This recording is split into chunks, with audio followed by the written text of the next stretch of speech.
Welcome back, brothers and sisters. I am Braden. This is Langley Outdoors, the place where we not only talk about what's going on in the gun world, our beautiful country, and how we're going to fix everything together. The content that I'm going to show you right now is the reaction that's coming out from areas of the country which you'd expect such behavior in reaction to the Daniel Penny, the basic innocent verdict? Yeah, not guilty. You know that whole thing where he defended himself and those others on the train, and then the whole woke mob went after him? And this is the important piece, people. The woke mob failed. They didn't get their pound of flesh. They didn't get a victory, so now they've lost power, so they're lashing out. The stuff that I'm about to show you is what most people would call threats, because they're openly saying all sorts of things we're about to walk through. Everything will be linked in the description box below. I can't wait to hear what you guys think. And of course, make sure you hit that like button, subscribe to the channel, turn the notification bell on. All right, listen. Guys, as we go into this Daniel Penny thing where he was proven not, or he was, the verdict was not guilty, this is extremely related to the whole self-defense realm. In fact, if I jump right over to the Gun Owners of America feed on their Twitter account, or when this happened, listen to this. And there's some very interesting language here, which I think is extremely important for our everyday fight for defending ourselves, carrying a firearm, concealed carry, all the things. New York City made it illegal to carry a firearm for self-defense on the subway, and when Daniel Penny defended himself and others without a weapon, the government charged him with manslaughter and negligent homicide. This jury verdict is a victory for self-defense and public safety. Victory for self-defense and public safety. This part right here. And I'm going to get to what they're saying, the outlandishly crazy things they're saying as well, along with AOC, who's going to make an appearance. This is a victory for self-defense because these types of states are the ones that if you defend yourself with a firearm or without a firearm, you can get charged because a woke DA decides to. Lets criminals and all the people go out whenever they want them. But when it's defending someone in a case like this where the optics match what they want for their woke ideology, boom, charges. That's why we educate ourselves. And speaking of educating ourselves, today's sponsor is Sonora Desert Institute. Make sure you guys check it out. There's a link in the description box below. And come on, let's be honest. We all upgrade and modify our own guns anyway. So why not do it into a career? Like, do what you love, but make money at it. It's incredible. You can do everything from gunsmithing to woodworking and finishes, shooting sports management, ballistics, drones even. There's a link right down there, guys. You never know what you can accomplish until you actually look. Check it out. Link in the description, Sonora Desert Institute, SDI, thank you to them. All right, so now let's continue on with this. This is how they're reacting when they didn't get their pound of flesh, because I think Johnny B said it, and I think he said it pretty well.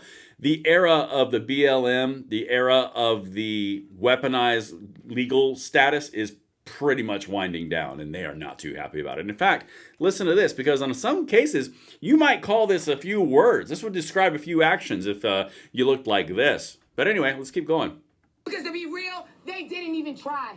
Once the lesser charge was removed, they came back an hour later and said it was deadlock. Less than an hour and 20 minutes later, they said not guilty. These wonderful white people, I hope they celebrate their Christmas while the Neely family is praying and asking God for comfort. Goddamn them and goddamn America. Wow, that was subtle. Hey, here's a question, guys. Not unrelated for a guy in the back. What do you think would happen if I got on this channel, this platform, and I said the exact same sentence, but instead of saying that one, I said another one? What do you think would happen? I don't know. Probably wouldn't be great, right? But this is one of the leaders of BLM. But don't worry, guys. There's nothing to see here.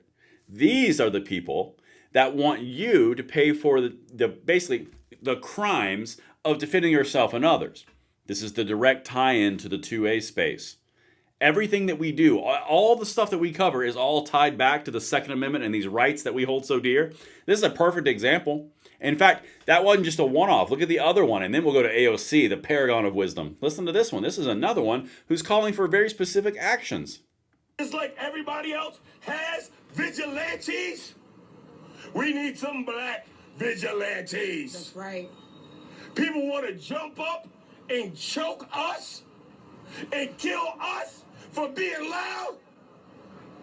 How about we do the same when they attempt to oppress us? Right. I'm tired. Tired. I know you're looking for us to be like, oh, go and march. Go and march. No. This weekend, I want you to hold a community event Everywhere from the Bronx to Houston to Seattle to Florida. Black people hold community events and talk about what you need. It's like everybody. Wow. So like you're calling for vigilante justice against a specific group of people. You know, a lot of people would call that bad. Anyway, I'm sure it's nothing. Again, I'm sure there's no special things or anything. Let's go over to AOC. Again, this all ties into the 2A. Listen, here's the presidential hopeful for 2028 from the Democrat Party. Let's see what she has to say. Essentially said that he would do it again if necessary, if there was a present threat. What do you make of the comments? Well, doesn't that, I just feel like that tells us everything. If we do not want violence on our subways, and the point of our justice system is a level of accountability to prevent a person who does not have remorse about taking another person's life. I mean, even people who have engaged in manslaughter or have taken a life accidentally express remorse. And so the fact that a person may express no remorse indicates that there's a risk that it may happen again.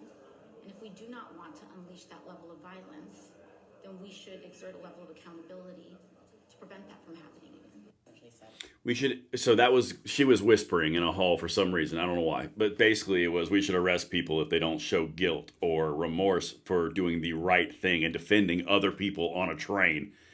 So this is the whole thing in a nutshell. And again, I want to bring this back to the underlying principle of this video. You just saw BLM come out and say GD white people and GD America and all that kind of stuff. Lovely people. Can't wait. Love to see what they do with their lives. Then you got the other one that says we need black vigilantes, their words, not mine, to go out and make a ruckus when they're oppressed. Okay, that sounds a whole lot like calling for violence.